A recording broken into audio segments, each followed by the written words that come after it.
Hey, how's everybody doing? Uh,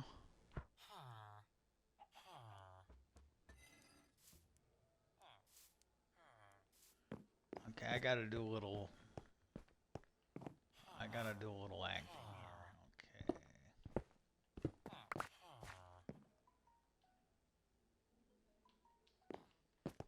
we can toss this.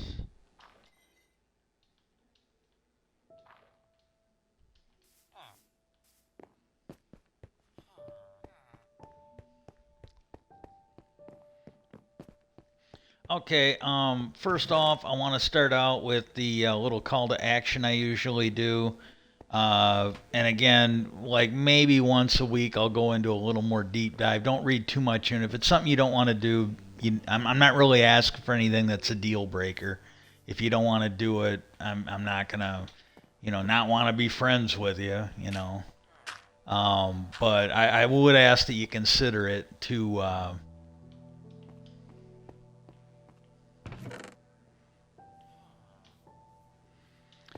write all your elected officials, local, county, state, and so on, and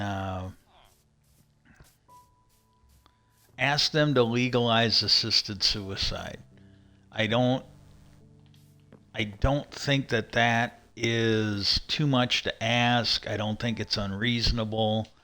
I personally had to watch my mom die in hospice, and the hospice people, I firmly believe, did everything they absolutely could by law. Um, but watching her waste away when she couldn't eat, and then the last few days where she wasn't taking any, it was not fun. It was so incredibly not fun. And with my health issues, unless there's some kind of a miracle cure I'm not aware of, uh, it's gonna happen. And might be next year.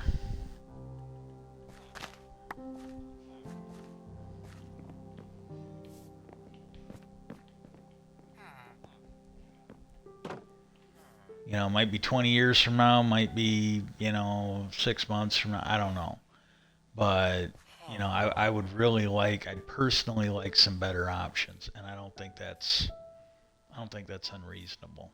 And the other one is, and this is going to tie into the topic a little bit today. Write your congressmen and women, and this is pretty much. I mean, you can write to anybody you want. I'm not trying to tell you that, but I honestly don't think it'll do any good unless you write the ones in Washington. I don't think your local ones will have a lot of authority, because there's a case where it was the governor of Arizona, I think, wherever that Phoenix Lights thing was. I think that was Arizona.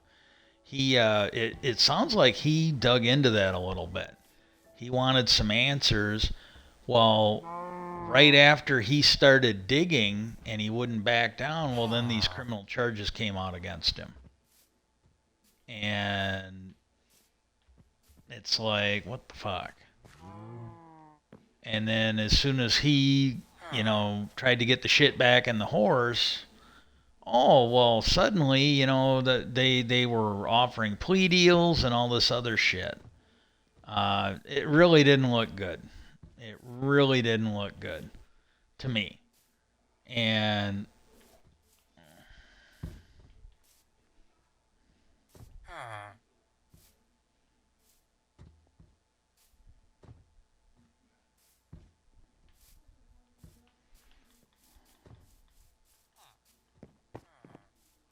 uh, I understand why they did it. For the longest time, they didn't have that. They didn't have that bullshit where if you put a minecart on that dirt like that, and then they added it, and it's like, yeah, that's something they didn't really need to add to this.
But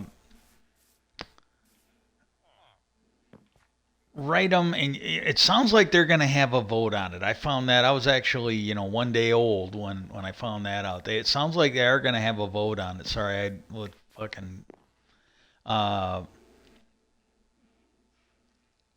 they're going to have a vote on Senator Chuck Schumer, the majority leader in the Senate. They're going to have a vote on his amendment, which, according to some, is going to be a pretty big deal if they get it done. And Senator Gillibrand's, I might not, maybe, I don't know. To me, it's the first one I heard about. It sounded like it was going to be pretty good. Maybe they don't need it. That I don't know. I can't speak to that. Maybe they don't need it with Schumer's, but I would really like to see him get both of them going. And I reached out to him today on my personal Threads account, and I mentioned what I'm about to talk to, hopefully in a little more detail than what I put on Threads. But I was watching a thing on Kennedy. It was Kennedy Revisited, I think is the name of it, and the they were talking about the stuff that allegedly or actually definitely happened with Kennedy. And one of the things was uh,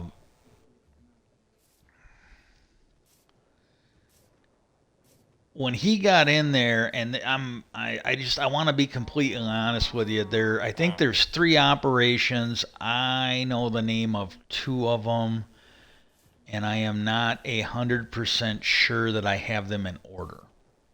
Okay. Uh,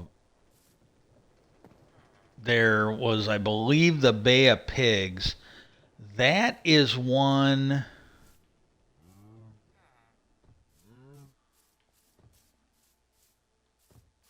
I gotta go make sure. I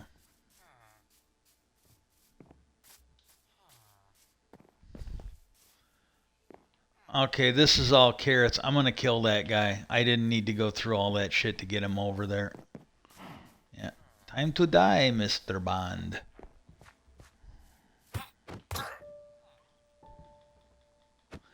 And but the Bay of Pigs was one, if I'm remembering it right, he inherited from the previous president. That started under Nixon, or not Nixon, but Eisenhower, and I believe, and then it happened pretty early in his administration. They'd done so much work on it, and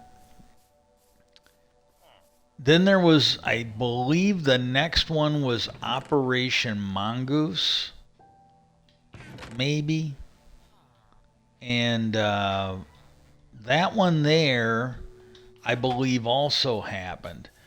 And the Bay of Pigs was an absolute shit show. It was basically engineered by the CIA,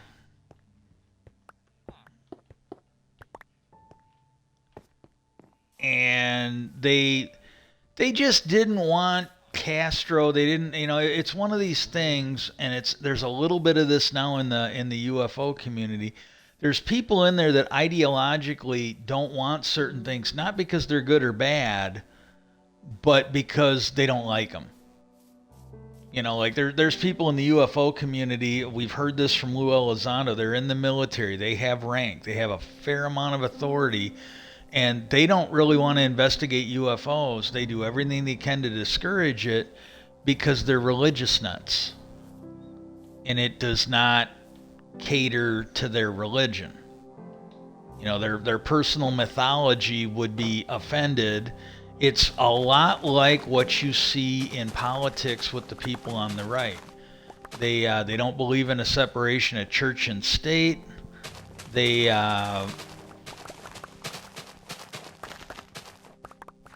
they want what they want. They really don't give a damn about the way it should be.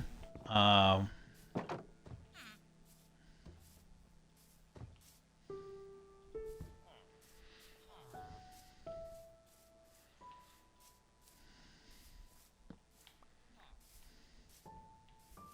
Hang on, let me get this guy. Let me wrangle my villager here.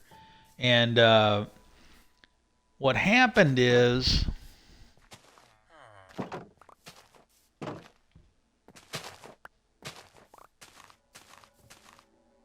oh, thank God. I thought I was going to have to wrestle with this guy. It looks like he's planting mostly potatoes. Good. And, well, these guys did not like communists. And there's a lot of it in the conservative movement to this day. They anything they don't like, they'll just call it communism or they'll call it woke. And a lot of the times they don't know what they're talking about. They don't know what these words mean. They're just throwing them out there because them and their base, it's like kryptonite to them. They fucking go nuts. Well, they didn't want Castro in there. And see, there's a little bit of this in Iran too, because they in Iran, we're talking like I want to say the 70s maybe even in the 80s. They had a pro US government in there.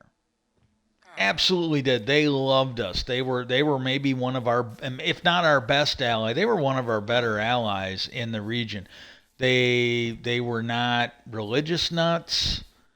They were reasonable. They really liked America. They treated their women halfway decent. I mean, compared to the other Arab states, my understanding of it is. And the problem is, they didn't want to kiss Big Oil's ass. And so we took the leader out. The CIA did that, if I'm not mistaken. And they implanted the Shah of Iran or whatever, some religious nut. Well, he didn't last very long. But they did. They put in a puppet that would fucking cater to big business. And there was a lot of that done. Democrats maybe went along with it, but for the most part, it was being done by Republicans. This pro-business was really an anti-American proposition, and it still is to this day. And what happened is they did the same thing with Cuba. The main reason they didn't like Castro was he was anti-corporation. I believe it's the Batista government that was in there. Now, I'm not going to say Castro was perfect, but he wasn't any worse than Batista. And this is the thing you got to understand. A lot of US policy has been driven by the exiles that are here in America. Well, they were all pro Batista.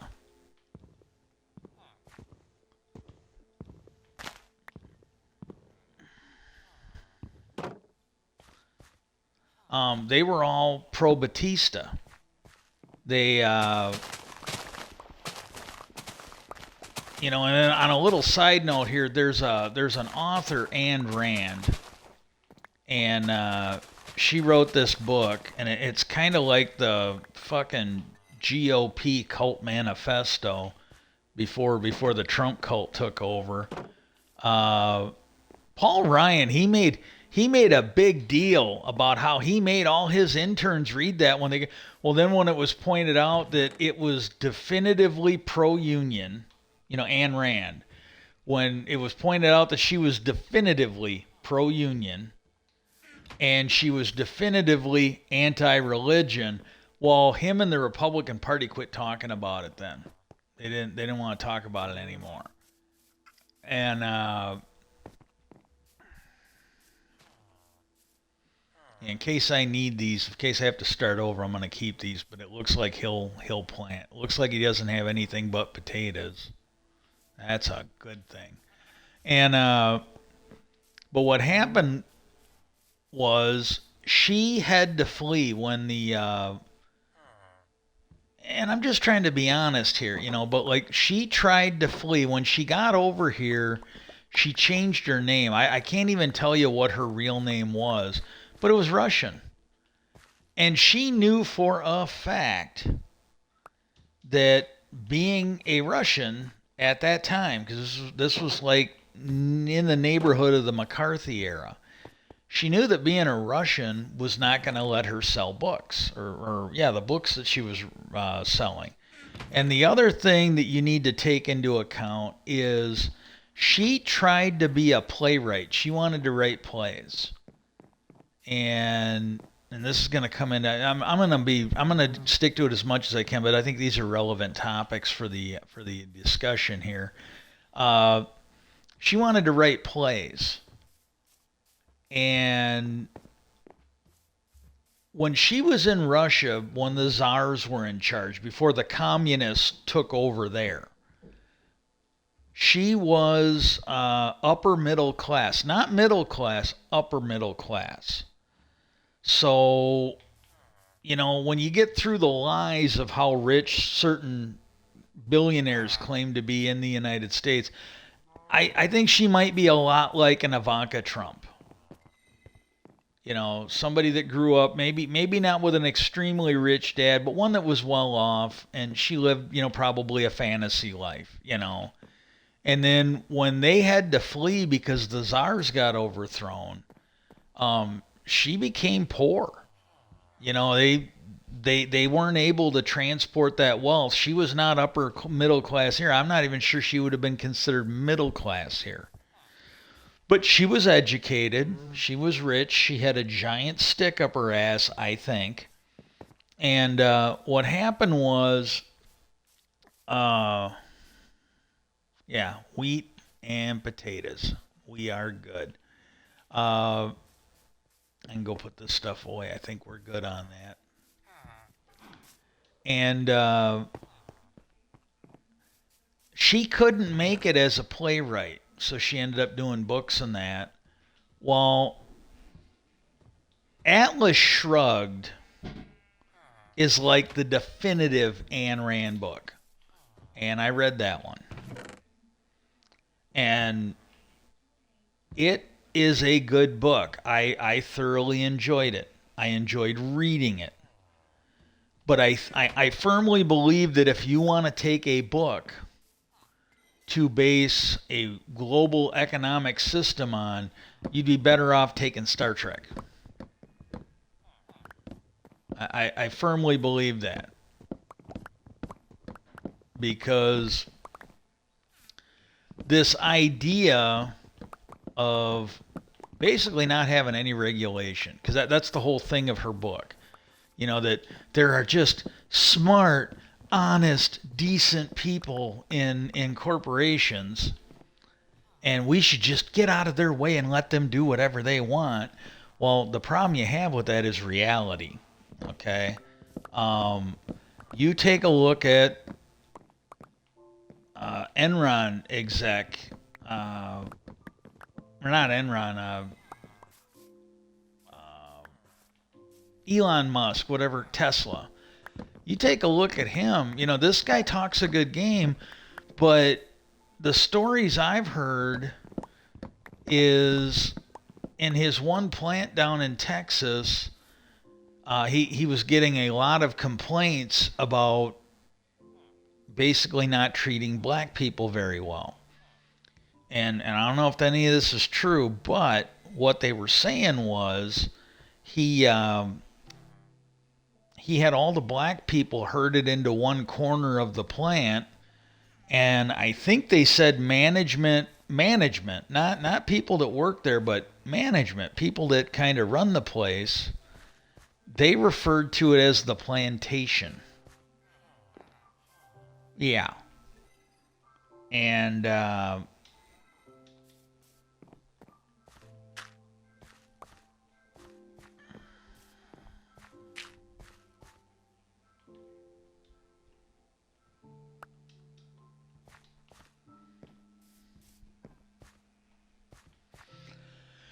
and so, and that's the problem we have if you let these people, like we had a thing, where I worked at, and I have no idea what her background was, but they had a girl and they had her running around with a repair bypass key and a repair stamp. And the rules we had, ones that I believe have to be enforced due to contracts in the European Union. If they want to sell stuff over there, they have to follow these rules. The stuff they've agreed to. Well, it's a violation of that. It's like huge fucking violation. But because she was related to somebody, or she was a hot blonde with big boobs and somebody's girlfriend, they had her running around with this shit. And I turned everything I had over to my command. I don't know if he was like one of her boyfriends or what, but he made all the evidence disappear. And so I don't know. It is what it is. But that's the kind of shit you get. Where they were not willing to follow the quality rules that they were supposed to follow, because and that shit would happen more often if we followed Ayn Rand. She lived in this fantasy world where rich people were good. Look at Donald Trump. Look at Elon Musk. These are not necessarily great people. These are not fucking role models. These are not people we should be basing, our world economy or lifestyle on at all. And so I don't know.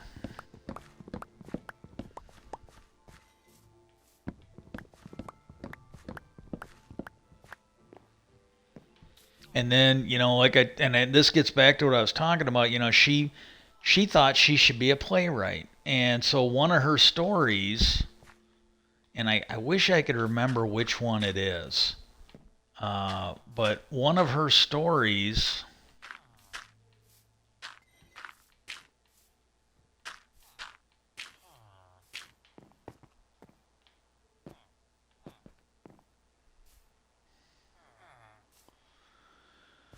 okay, but one of her stories, it was about an architect. And I am pretty sure, without too much stress, you'll picture where I'm going with this. There was an architect who was the best architect in the world, but they wouldn't let him be an architect. He always had to do things other people's way. Well, again, if you don't live in this thing, they're all acting like, oh, well, she's the model of capitalism. Well, I'm sorry, but in a capitalistic society, if you are hiring somebody to do something, they fucking do it your way. It's not necessarily true with doctors and lawyers, but like with a doctor, he doesn't necessarily have to do it your way. But he basically tells you how it's going to happen. Same thing with a lawyer. They tell you how it's going to happen. If you don't like it, you're free to go get another lawyer. But, if you're working at McDonald's and a person comes in and wants the fucking deluxe burger without mustard, and you're the best McDonald's worker in the world, and you just know that they have to have mustard on that. That's not the way it works. In your little delusional mind, maybe you are the best McDonald's worker, but when the customer doesn't want it with mustard, so you could be the best architect in the world, but if the client, the person actually paying for it, tells you, hey, this is the way it's going to be, you either take the job or you fuck off and you don't do it. It's real simple. Same thing like when I work, we had all these management people. And he was a piece of shit committee man, but he was pretty good on this at least. There was a problem, and the shift leader told the committee man when he was dealing, he's like, look, you got a group leader out there who doesn't want to follow the contract. You need to get him to follow the contract. The alternate committee man should have been our committee man, because he kept, like, the third or fourth time he was aware of it. He goes, I don't understand why he hasn't yanked that foreman up in front of the labor board, and basically start threatening her job. That's what the alternate was telling me. I think it's the labor board. There was a process where the committee man, not the alternate, but the committee man could insist on taking that group leader up. It's a joint panel between management and union, is the way he was explaining. If he lied to me, then I'm lying to you, but I'm not doing it on purpose. And he said he can take her up there because he said, I don't understand why he's still fucking talking to her. He goes, this is the third time I'm aware of, and I think I told him it's number 4 or number 5, where she was breaking the contract the same fucking way every time. He goes, he should have her fucking ass up there, and he should be, him and the board, the union board, should be explaining to management, she's either got to start following the contract or you got to fire her and hire somebody that can. He said, there's a process for this. She can't keep doing this. And he goes, as long as he's going to keep talking to her, this ain't fucking right. And then he was out, like, I think the next week doing it all over again, and then he told me, he goes, you know what, fuck it. He goes, I can at least do this much. He goes, I'm writing this one for money. He goes, if they want to settle this grievance, they can settle it for money. Well, then when the alternate committee or the ultimate committee wasn't involved and it was a district, he just settled it without the money. And this is another thing that I think they need to start doing at these union shops. What they do is the ones we had, and they did it at my first plant and they did it at the other one, what they would do is they would come out and they'd have you sign the grievance. And I think what they need to start doing is, no, you fill out the grievance, you put my name on it, and when you get it settled, and I agree with that settlement, I'll sign it. Because this little fucking jackass, when, he's not the one who wrote it, but when he was dealing with it, it was it was basically contract time. He could have fucking held into the mat and got me like 8 hours of pay or whatever for her constantly breaking the contract. At least that would have sent a message to management. Well, he's like, well, yeah, we usually don't write these for money. And I looked at him, I go, you fucking canceled it. And he said, yeah. And I told him, I go, I will never fucking vote for your worthless ass again. I go, the reason he wrote that is because you were too busy sucking their cock and you wouldn't fucking do your job. So he at least wrote that to get some money if she was going to keep breaking the contract. And he's like, and I go, fuck off. I go, I will never fucking vote for you again. I go, I hope you never get another fucking job as a union rep. And he kind of, he just didn't know how to react to that, but it's just like, and he did, he lost the next election. He was pretty fucking sad, but again, I probably was not the only one who was looking at his fucking worthless ass as a committee man. It's like the other guy fucking teed it up for him. All he had to do was just rake in the cash, and he just fucking gave it away. But she had this opinion, that, well, I'm the best, and then we had a shift leader like that, and she's like, well, I feel we should be able to do this. And I feel we should be able to do that. And the committeeman, again, this guy was a piece of shit. This is how bad it was. But he goes, I understand you feel that way. But he goes, I know we have a contract. And he goes, I know that legally you have to start following it. And he told me, well, he could have been lying to me too. He might not have actually said that. But, it sounded like he told management that. And she was a little fucking shocked. But, well, yeah, because he fucking kissed their ass so much. If he actually told them that, he was probably, she was probably a little shocked. It's like, wait a minute. I thought you were one of the good union reps that was on our side. Yeah, he was most of the time. That was his bad day. He must have got up on the wrong side of the bed and decided to act like he wasn't working for management. But anyways, that's the way she was. Well, she had this, vision of fuck it.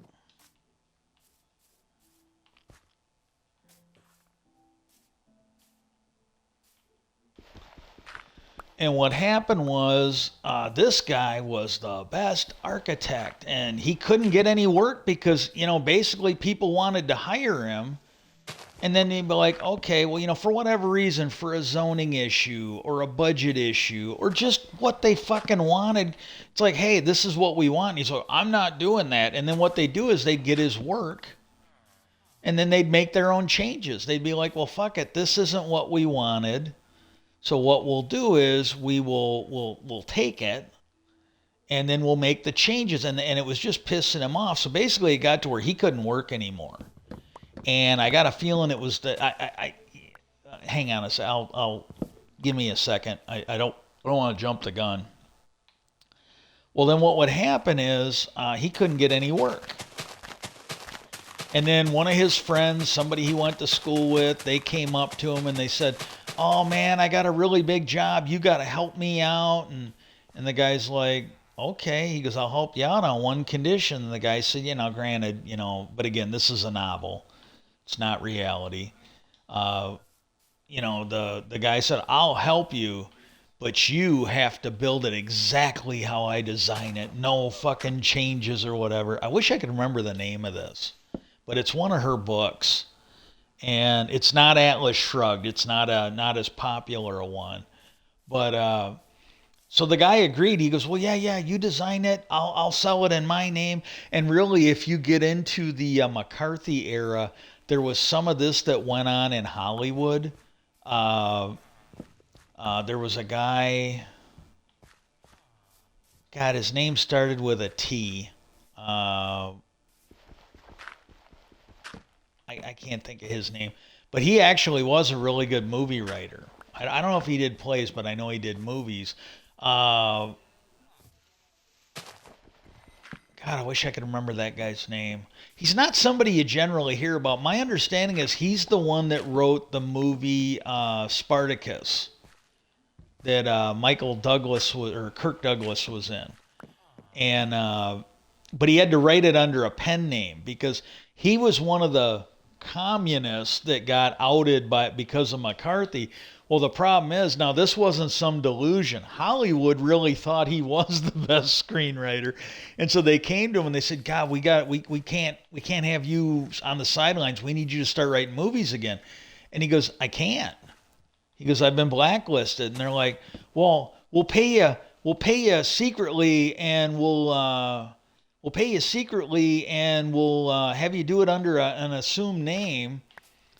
And he didn't give a shit. He's like, "Okay, fair enough. And so he started working again. Well, that was one of the ones he did. So I don't know what name is on it now, but it's one he did.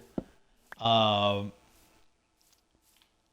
it's one he did while they were, blacklisted. And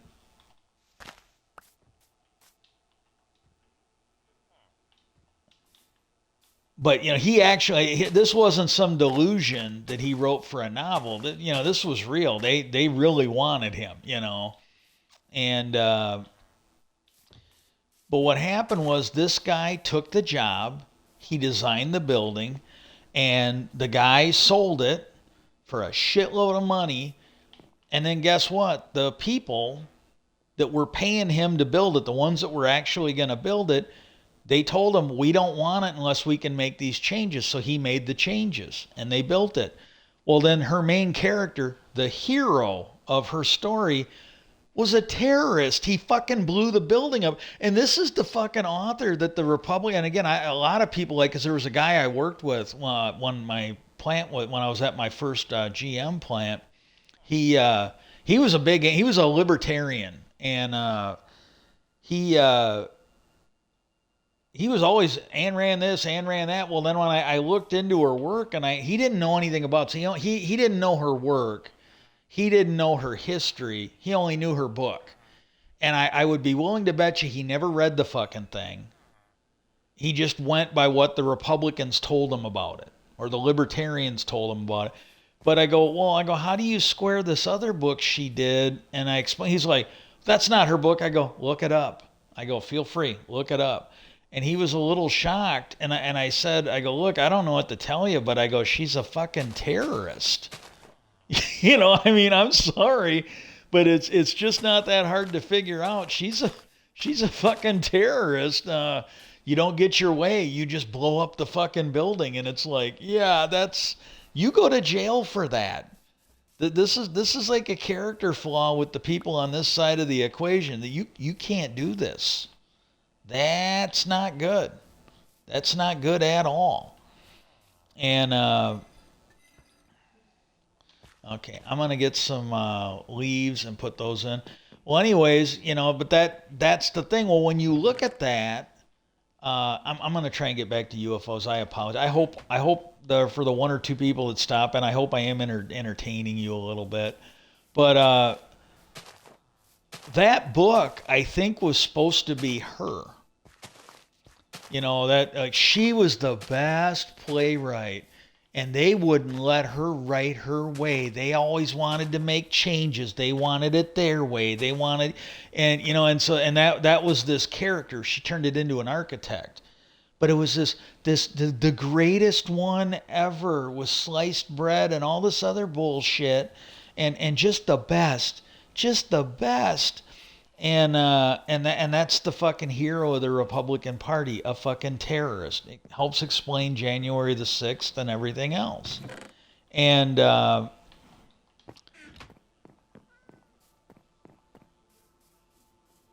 then when so that's what you got going on. Well, I don't even know how I got on this. I'm sorry, but oh, I know what it is. But you got these Republicans. That's where this mindset comes from, where oh well, it has to be my way. It doesn't matter if it's good or bad. It's just got to fit my ideals. It's got to fit my narrative, and that is a thing that it sounds like is toxifying the UFO discussion right now, and a lot of stuff in government. And now we're going to swing back to JFK. But there's people in there that because, they were maybe influenced by Ayn Rand or they had the same mindset as her, that communism was bad. They didn't actually know if it was bad. They never sat down with him. It's just he replaced the people that would put on the fucking knee pads and fucking do whatever corporate America wanted. So that's why he had to go. And there was a guy, and again, I'm not saying he was a good guy. I don't know. Some of those you're basically just dealing with the best worst option. You're not dealing with a good guy or a bad guy.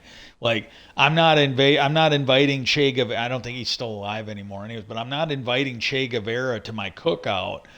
But is he as bad as other stuff there? I don't know. I'm not sure he is. He might be bad. He might be horrible, but I think the main thing with him is he was just against corporations. He was against American big business. There was a guy in Venezuela. I don't think he was all that bad of a guy. But as soon as he got in there, he threw out the big oil companies. He nationalized the oil industry.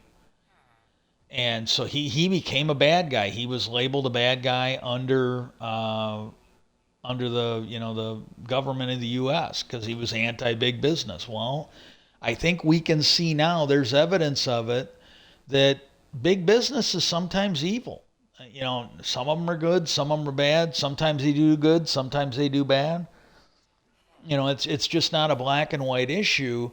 But there's a lot of these people in history, they've been painted bad because the big shots in power didn't want them in there. Not because they were bad, but they pissed off the wrong people. And so I don't know. But that was the thing that happened. Well, you had the Bay of Pigs, and there was another thing and I don't know if this was Cuba or something else, but the way they were talking about it, I'd never heard of the guy. But somebody had been captured. I think he got voted in and he was overthrown. And somebody at the UN, I think it was the Secretary General of the UN, he got a hold of Kennedy and he let him know, hey, if there's anything you can do, this is a good guy. He's loved by his people. He would, he'd be a good leader for that country for its interaction with the world. Well, the problem is, big business didn't like him, would be my guess. And so Kennedy, said, well, I'll take a look at it and I'll try to do the right thing when I get in power. Well, the way they were talking, that sent a message to the CIA. They had this guy killed before Kennedy, like a week or two before Kennedy came into power. They had the guy killed. They took him out, and Kennedy didn't find out until like 3-4 months later. They lied to him. It was partway into his first year, but he found out not from defense, not from the CIA, not from the FBI or anybody in the intelligence community. He found out from his UN ambassador. And they said that when he found out, he kind of sat down and wept a little bit because he was a good guy. And the CIA just had him executed, it sounds like. So you had the Bay of Pigs, which was a disaster.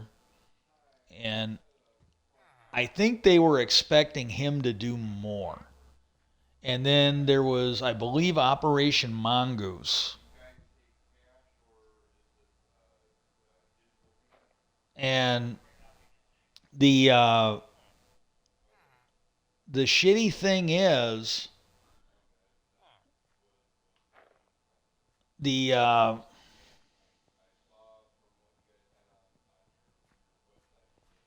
the there was another operation, I believe. Mongoose, I think, is one that they did. And they might, when they were talking about this, they might have been talking about Bay of Pigs, but I think this was Operation Mongoose.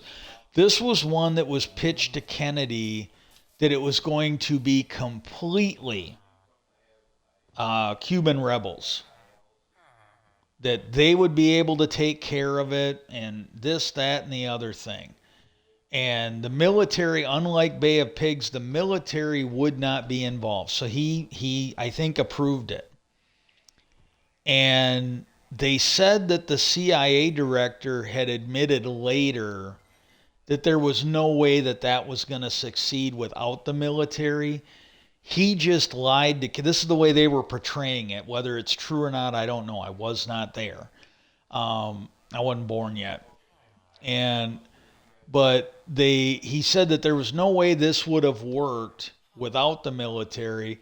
But what he did was he lied to Kennedy, thinking as soon as it was operational and they saw what was going to happen, Kennedy would cave and send in the military. Kennedy was young, he was inexperienced. This guy thought he was going to have a puppet as a president. And Kennedy kept his word. Kennedy approved it as far as no military. And then when it got to the point where they're like, well, we got to send the military and it's going to fail, he's like, then it's going to fail because he goes, I told you from the get go I wasn't sending the military in for this. And so it failed. Well, then there was another plan, and what they did is they brought it to Kennedy, and I can't remember. There might have been four. Now, either this was one where they planned on having the military. I think this one here was one, and I can't remember the name of it. And I tried looking it up, and I can't. I can only find a listing of the approved Kennedy plans. Like I could find Mongoose, I could find Bay of Pigs, but according to this documentary I was watching, there was one that was pitched to him, I believe, by the Joint Chiefs. It was going to involve the CIA, and what was going to happen was they were going to portray terrorist attacks on the U.S. and blame them on Canada so that they could then have an excuse to attack Canada. This is the claim they were making. Think about 9/11 for a minute when I'm talking about this. Think of the Reichstag fire, World War II. And they were going to do that. They were going to sit there and just fucking do it. They were going to blow up boats in our harbor. They were going to attack certain things in or near American soil.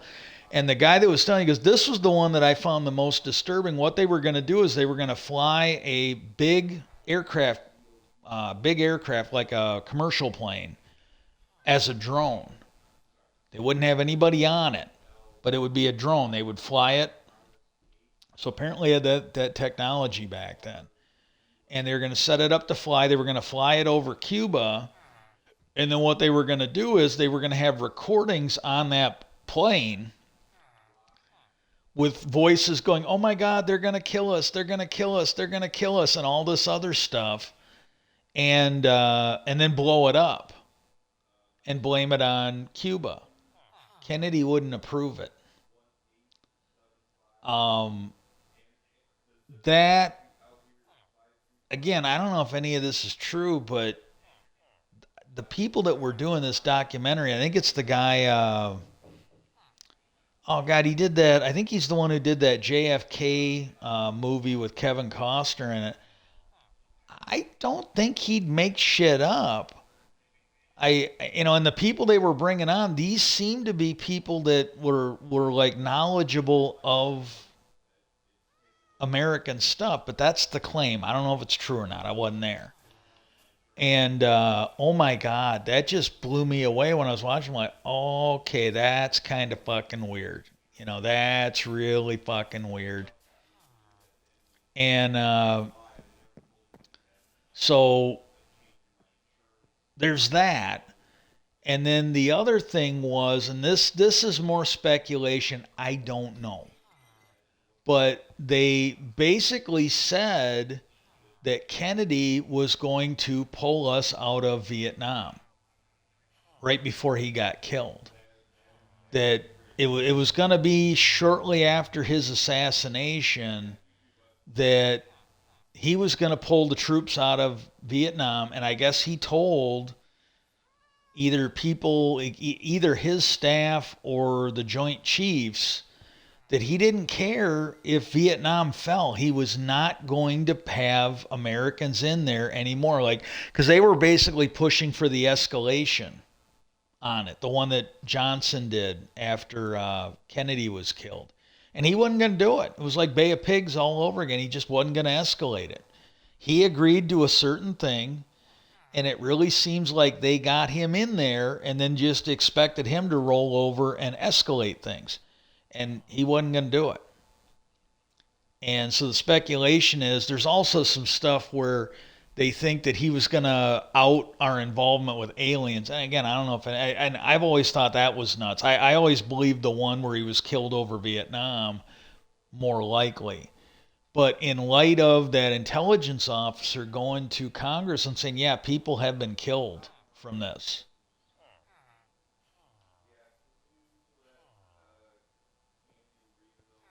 That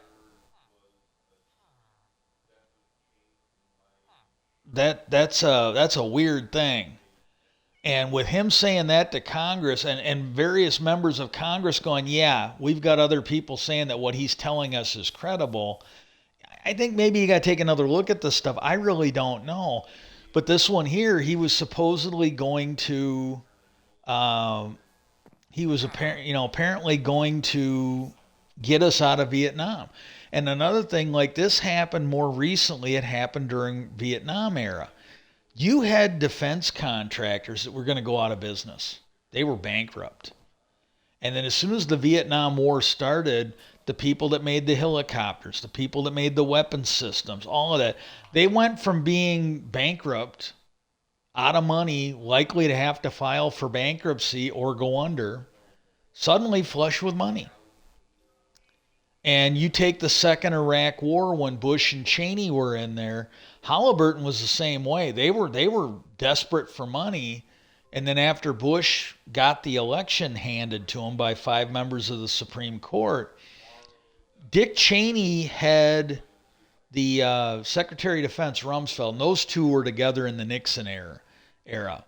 He basically had Rumsfeld change the rules at the Defense Department so that basically, I don't think they named Iraq in it, but it affected the Iraq War because they made changes, and this is something I am pretty sure is factual. I don't think I'm going out on a limb here. Again, by all means, don't trust me, verify it, find out for yourself. But he had Rumsfeld make these changes so that if you invaded, say, a country that had oil or other natural resources that, natural gas, oil, that kind of stuff, you had to have certain protocols in place or you couldn't qualify for the contracts. Well, the minute this was put in place, Halliburton was the only company that had these policies in place, these protocols. So Halliburton was the only one that was shovel ready to get these contracts. And then what they would do is they would get the contracts and then they would sublet them out to other people.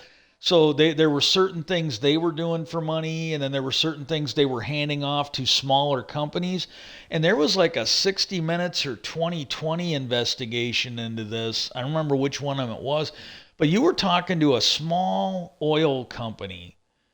And he goes, yeah, he goes, I can't get a contract. I got to go through someone like Halliburton. I cannot go get a direct contract.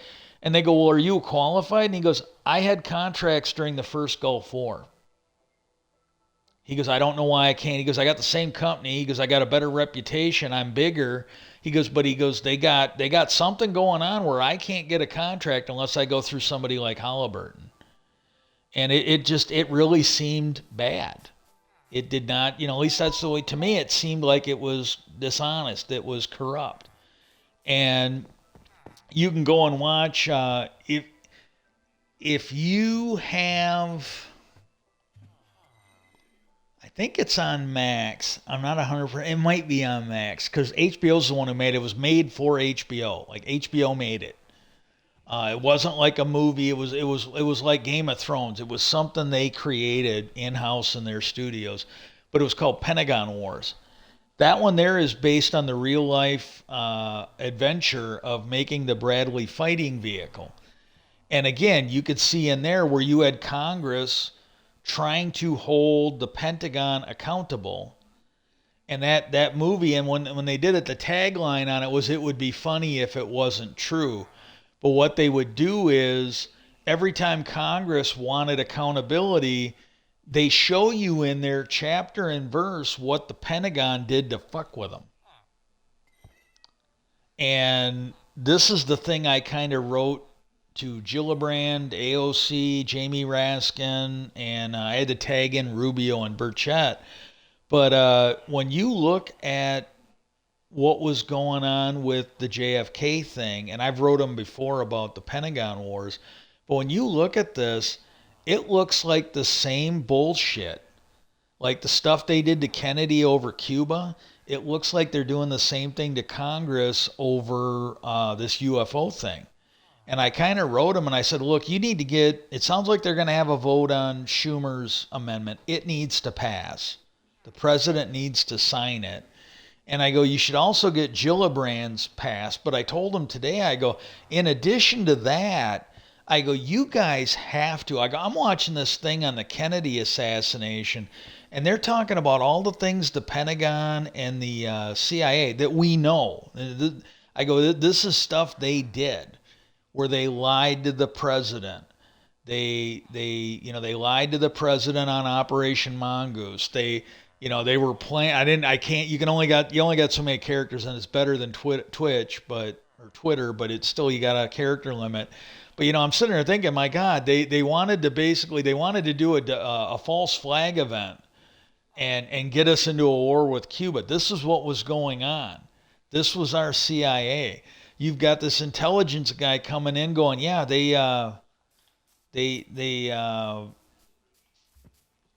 people have been getting killed, and they're okay with it. This is something, I'm sorry, you guys got to get this away from the military. The military can't have this anymore. I'm sorry, they can't. I'm not trying to offend any, but the military just can't have this anymore. They're not allowed. I don't know what to tell you, but they're just not allowed to have this anymore. And so please write them on that. But that one where they were talking about blowing up a plane over Cuba just as a pretense, does that not sound like 9/11? I don't know. The only thing I know about 9/11 is the architects and engineers for 9/11 Truth. All they've really said that I know of is that the answers that were given by that NIDS group, or NIST group, NIST, don't match the evidence. According to them, you take that for what you want. They're not like InfoWars where they're going, oh, it's definitely a government conspiracy and they fucked your dog and they blew up those. It's nothing like that.